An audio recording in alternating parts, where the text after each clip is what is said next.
துன்மார்க்கத்துக்கு ஏதுவான மதுபான வெறி கொள்ளாமல் ஆவியினால் நிறைந்து சங்கீதங்களால் கீர்த்தனைகளால் ஞானப்பாட்டுகளால் ஒருவருக்கு ஒரு புத்தி சொல்லி கொண்டு உங்கள் இருதயத்தில் கர்த்தரை பாடி கீர்த்தனம் பண்ணி நம்முடைய கர்த்தராகிய இயேசு கிறிஸ்துவின் நாமத்தினாலே எப்பொழுதும் எல்லாவற்றிலும் பிதாவாகிய தேவனை ஸ்தோத்தரித்து தெய்வ பயத்தோட ஒருவருக்கு ஒருவர் கீழ்ப்படிந்திருங்கள்.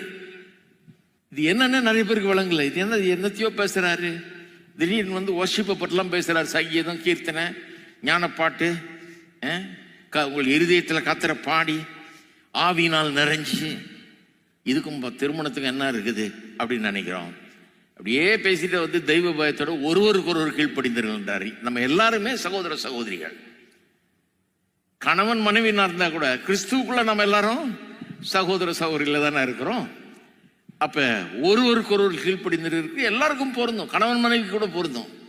அது சொல்லிட்டு அப்புறம் தான் ஆரம்பிக்கிறாரு, மனைவிகளே கர்த்தருக்கு கீழ்ப்படிகிறது போல சொந்த புருஷர்கள். அதுக்கப்புறம் தான் சொல்றாரு, புருஷர்களே கிறிஸ்து சபையில் அன்பு கூர்ந்தது போல தம்மையே ஒரு ஒப்பு கொடுத்தது போல நீங்கள் மனைவியில அன்பு கூறுங்கள் அப்படிங்கிற. அப்ப இதுக்கும் அதுக்கும் ஒரு பெரிய கனெக்ஷன் இருக்குது.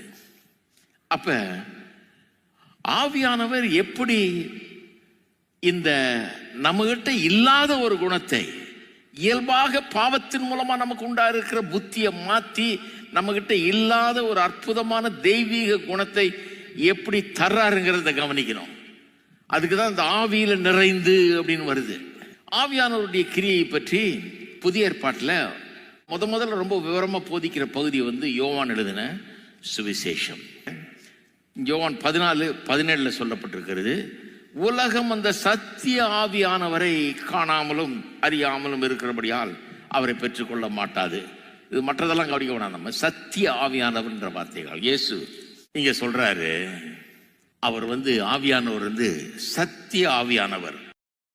அது முந்தின வசனத்தில் சொல்றாரு, சத்திய ஆவியாகிய வேறொரு தேற்றவாளனை உங்களுக்கு தந்தருள்வார்.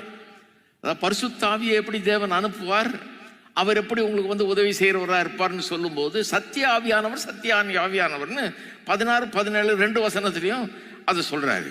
26ஆம் வசனத்தில் அப்ப ஆவியானவர் நம்ம பரிசுத்த ஆவின்னு உடனே பொதுவாக நம்ம மக்களுக்கு என்னன்னா அது ஏதோ பெரிய பவர், அது ஏதோ அற்புதம், அடையாளம், ஆவிக்குரிய வரங்கள் அப்படி போயிடுறோம் நம்ம. நான் அதனால தான் ஆவியானவருடைய ரொம்ப பிரதானமான வேலை என்னன்னா சத்தியத்தை எடுத்து அதை நமக்கு மினிஸ்டர் பண்றது, அதை கொண்டு நம்முடைய வாழ்க்கையில மாற்றங்களை ஏற்படுத்துகிறது தான் ஆவியானவருடைய வேலை. அதனால்தான் சத்திய ஆவியானவர். சத்தியத்தோடு அவர் ஈடுபடுகிறார். சத்தியத்தை வச்சுதான் வேலை செய்யறார் அவர்.